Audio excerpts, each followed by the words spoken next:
俊谷现在来到的这个地方是叫做龙舟堡，这后面呢看起来像是普通的黄泥堆，但是却是明长城。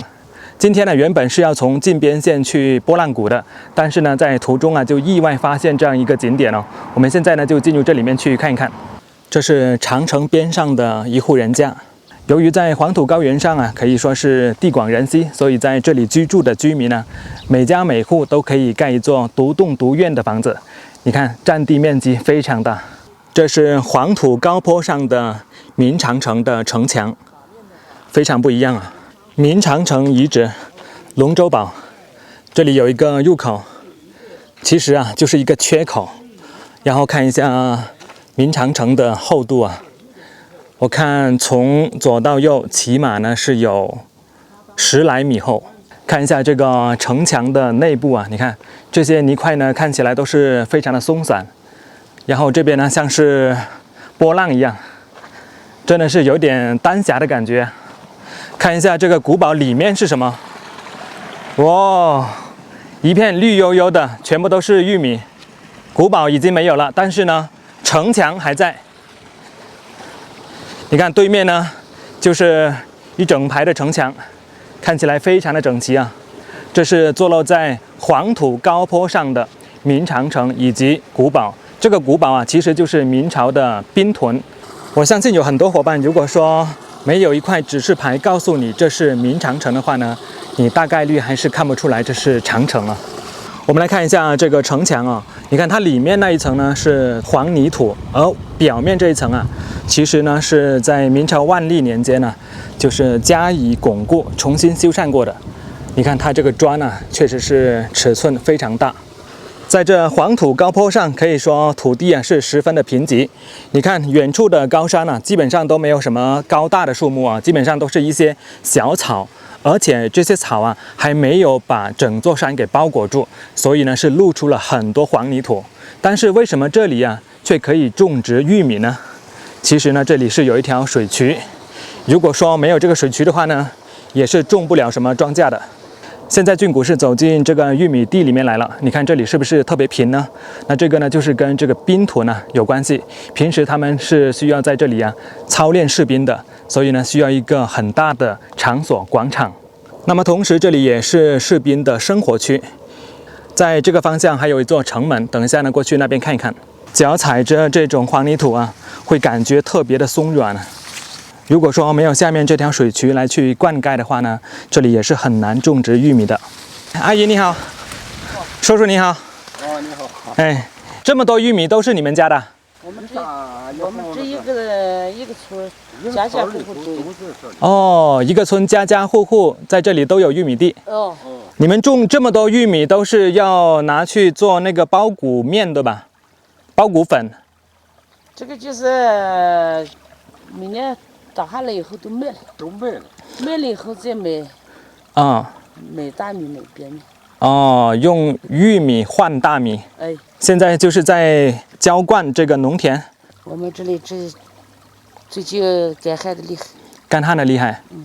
请问这些水呀是从哪里来的？它有水井。这就是抽出来的。啊，从水井里面抽上来的。那就是地下河流的水咯。要不浇的话呢，旱情相当严重。哦，相当严重。旱不行。要每隔多长时间要浇一次水呢？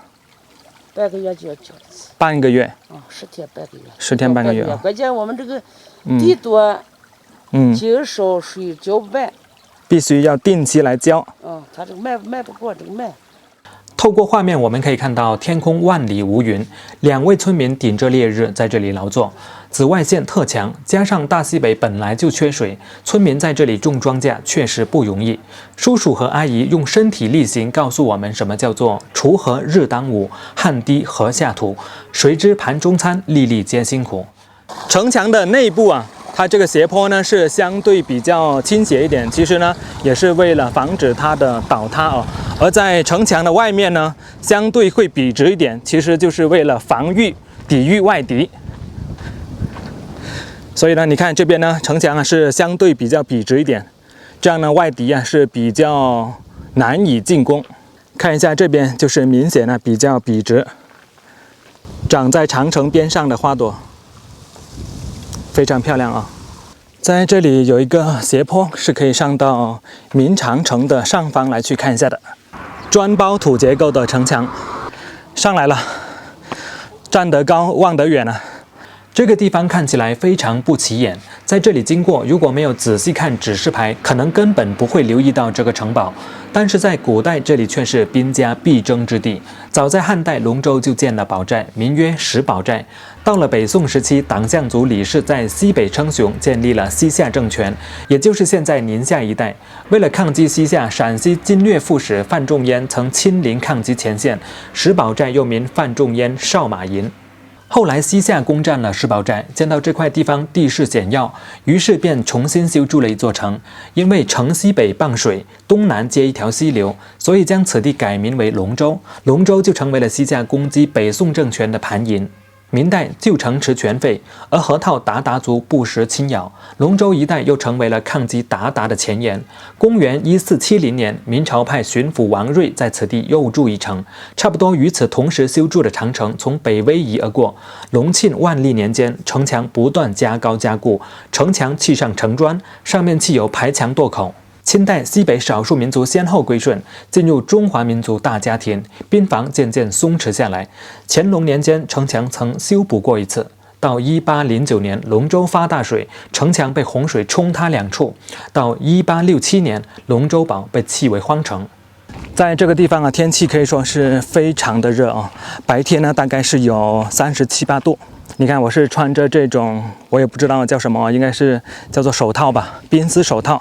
平时我都不怎么爱穿这些东西，但是来到大西北啊，不穿也不行了，因为这里紫外线特别强。现在是走在明长城的上方，因为站得比较高嘛，上面呢风比较大，所以呢就不会感觉到特别的闷热。由于这里是非常缺乏水源的，所以这里啊是不可能建水坝哦。所以一路上呢，我是看到有很多这样的风能发电机。这座龙州堡它总共是有3座城门，东西南，唯独没有北。知道有什么原因吗？其实这个呢跟咱们中国的历史文化是有一点关系的。因为北字啊，通常呢代表着拜。因为我们自古以来啊，都是受到北方的少数民族的侵扰，所以北字啊通拜字。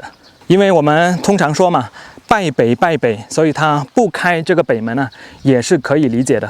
我们现在过来东门来看一下啊、哇，越走到这边呢，道路越窄。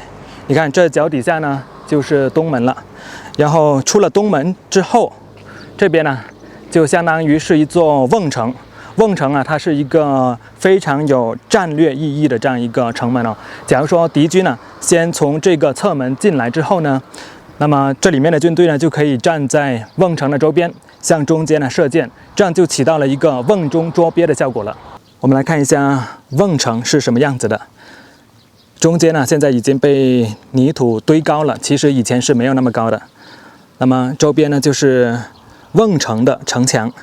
然后这个门呢是向着南边的，这个就是东门。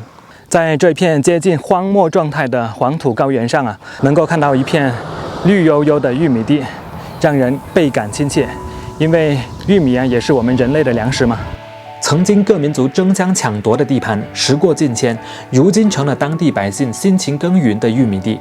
这一片绿油油的庄稼，也象征着民族大融合、欣欣向荣的景象。